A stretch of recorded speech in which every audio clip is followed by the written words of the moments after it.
acho que o negócio foi que o espírito desce.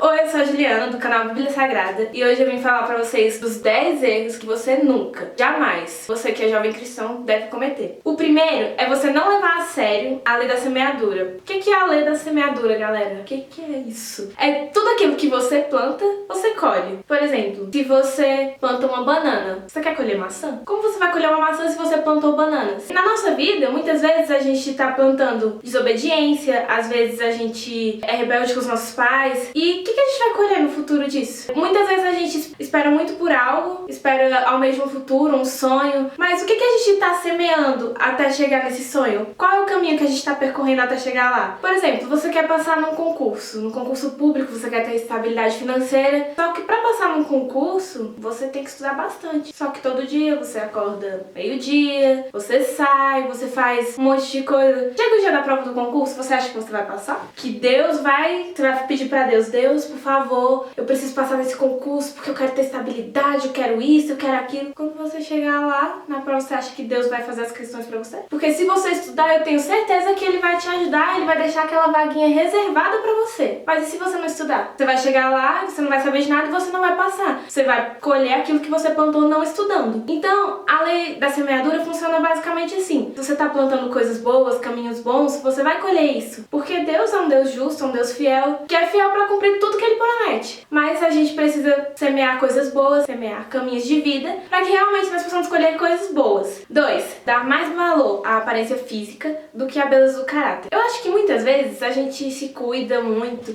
se preocupa muito com a aparência. Compra uma roupa nova, um perfume mais... faz o cabelo, pra mulher que faz cabelo, faz maquiagem. A gente se preocupa muito com a nossa aparência física. Só que quem a gente tá sendo por dentro? Muitas vezes a gente tá tão preocupado com o que a gente passa pras pessoas, com a capa do nosso livro, por exemplo, e a gente vai na padaria, bonita, cheirosa, arrumada, a mulher dá um troco errado e você olha e cai fora.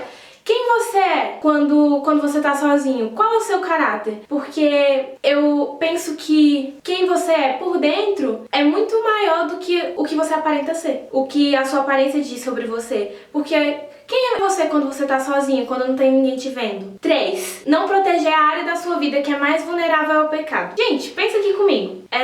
Se eu tenho um ponto fraco e eu tenho pontos fortes, você tá numa disputa, numa guerra. O seu inimigo, ele vai atacar naquele seu ponto forte? Ele vai investir toda a força dele no seu ponto forte? Claro que não. Então, o diabo age na nossa vida nos nossos pontos fracos. Por exemplo, ele só vai investir em uma área que ele acha que ele tem possibilidade de vitória. Por que ele vai investir todas as fichas dele naquela área que você é forte? Naquela área que ele sabe que você não vai cair? Então, um problema é a gente não identificar esses pontos fracos. Porque eu sei que todos nós somos falhos, todos nós temos inúmeros defeitos. A gente precisa identificar onde a gente é fraco e onde a gente é forte, para que a gente fortaleça cada dia os nossos pontos fracos, para que eles não sejam mais tão vulneráveis. Então é muito necessário que a gente identifique cada ponto fraco que a gente tem, porque a gente também precisa se conhecer, saber o que a gente pode, o que a gente não pode, e é isso. 4. Não ter compromisso com uma lista de prioridades ordenadas. Por exemplo, muitas vezes coloca uma lista de prioridades na nossa vida, seja a nossa área espiritual, a nossa área familiar, sentimental, financeira. Para um cristão, quem tem que estar em primeiro lugar? Qual é a única pessoa que tem que estar em primeiro lugar na nossa vida? Deus. Muitas vezes a gente acaba deixando a nossa vida familiar, a nossa área sentimental, a área financeira, acabar se excedendo, acabar gastando mais tempo com isso do que tempo com Deus. Só que na palavra de Deus, em Mateus 6,33, fala que nós precisamos buscar primeiro o reino de Deus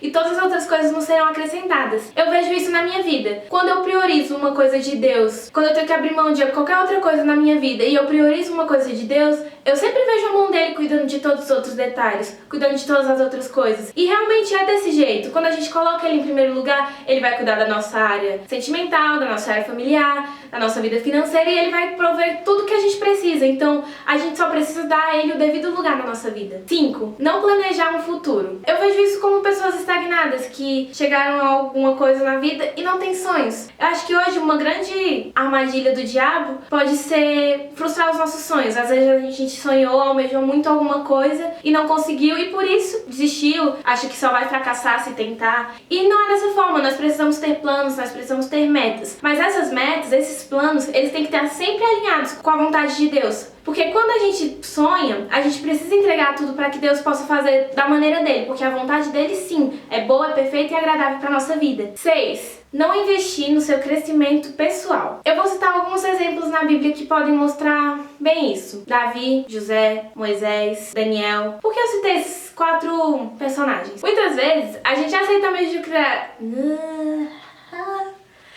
Muitas vezes a gente acaba sendo mediano. O que a gente tem feito para que a nossa história seja contada? Deus usou um único homem, que foi Moisés, para libertar todo o povo do Egito. Ele era um homem simples que, para o ver das pessoas, podia não ter destaque nenhum, podia não ter escrito nenhuma história grande, mas ele mudou toda uma geração. Então hoje, uma única pessoa pode mudar a história de uma geração inteira. Quando Deus quer, ele usa quem ele quiser, ele usa o que ele quiser, ele já usou um jumento. Ele pode te usar para impactar uma geração, para escrever uma história em que a glória dele possa ser vista através da sua vida. Então, o que você tem feito para que isso aconteça? O que você tem semeado? O que você tem construído para fazer a diferença? Para não permanecer na média? O que você tem feito para exceder esse nível? 7. Fazer uma coisa porque todos estão fazendo. A palavra de Deus diz que tudo é lícito, mas nem tudo me convém. Às vezes nós temos muitos amigos que às vezes não compartilham da mesma fé, dos mesmos princípios que nós. E eles estão fazendo coisas, eles estão fazendo outras coisas que não convêm com os nossos princípios. Porque todo mundo está fazendo, eu tenho que fazer também. Nós, como cristãos, somos até criticados, as pessoas até riem. Nossa, mas por que você não faz isso? Nossa, mas não tem problema nenhum. Só que tudo é lícito, mas nem tudo me convém. Muitas vezes eles estão fazendo algo que não condiz com meus princípios. E eu não preciso fazer isso para me encaixar. Eu não preciso fazer isso para que eles me aceitem. O famoso Maria vai com as outras. 8. Não perdoar os pais. Pais ausentes, pais que abandonaram os filhos, pais agressivos, pais alcoólatras, pais que abusaram dos filhos psicologicamente ou fisicamente. E muitas vezes a gente acaba não liberando o perdão. Às vezes os nossos pais dizem algumas palavras que nos magoam, porque é muito falado que quando o diabo quer nos atacar, ele vai usar o que a gente mais ama. A maioria das feridas, a maioria dos traumas que nós temos na alma são feitos dentro da nossa casa, porque são as pessoas que nós convivemos todos os dias, são as pessoas que a gente mais ama. E muitas vezes a gente acaba criando uma fortaleza, criando um bloqueio do perdão. Só que quando a gente não perdoa, quem mais prejudicado não são eles, somos nós. Porque isso gera depressão, isso gera mais feridas, mais traumas, mais frustrações. Isso gera uma série de problemas, uma série de fortalezas onde nós ficamos cativos a essa mágoa. E a palavra de Deus diz, se preciso for, que nós devemos perdoar 70 vezes 7. Às vezes eu não vou perdoar porque aquela pessoa não merece o meu perdão. Vou perdoar porque Jesus me perdoou, porque ele se entregou numa cruz por mim, mesmo sem eu merecer, porque eu nunca mereci tamanho amor, tamanha prova de amor que ele fez. 9. Sempre transferir a culpa pra alguém e nunca assumir a responsabilidade dos erros. Já pensou que chato?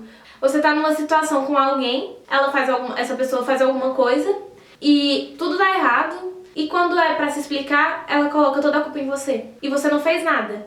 Existem pessoas que em determinadas situações onde elas não se dão bem em algo, elas acabam tirando o seu da reta, meio que, não, eu fiz desse jeito, mas aquela pessoa errou. Acaba transferindo a culpa que era dela pra outra pessoa. E muitas vezes a gente acaba transferindo essa culpa pra alguém que não fez nada demais, só que isso acaba se tornando um problema nosso. 10. Não tem parceiros de oração nem conselheiros. Gente, vocês já pararam pra pensar que ninguém consegue fazer nada totalmente sozinho? Vamos supor que nós temos um trabalho. Eu vou ter que executar esse trabalho sozinha. Talvez eu consiga, mas talvez eu consiga em muito tempo. Mas se eu tenho 5 pessoas pra fazer esse mesmo trabalho, eu vou conseguir mais rápido. Às vezes até melhor, porque 5 cabeças pensam mais do que uma sozinha. Então, a gente precisa do outro na nossa vida. A gente não tem coisa que vai acontecer que a gente precisa de conselho, a gente precisa de alguém pra nos ajudar a levantar quando a gente cair, pra nos apoiar, pra estar ali com a gente pra os momentos tristes, pros momentos de alegria. E a gente precisa do outro. Porque a gente precisa ter pessoas que se preocupam com a gente. Porque amigo não é só aquele que tá com você nas horas boas, que concorda com tudo que você faz. Amigo é aquele que tá com você nas horas boas, nas horas ruins, que te aproxima de Deus, que te aproxima dos caminhos corretos. É aquele que vai brigar com você quando você estiver fazendo alguma coisa errada. É aquele que vai te acompanhar.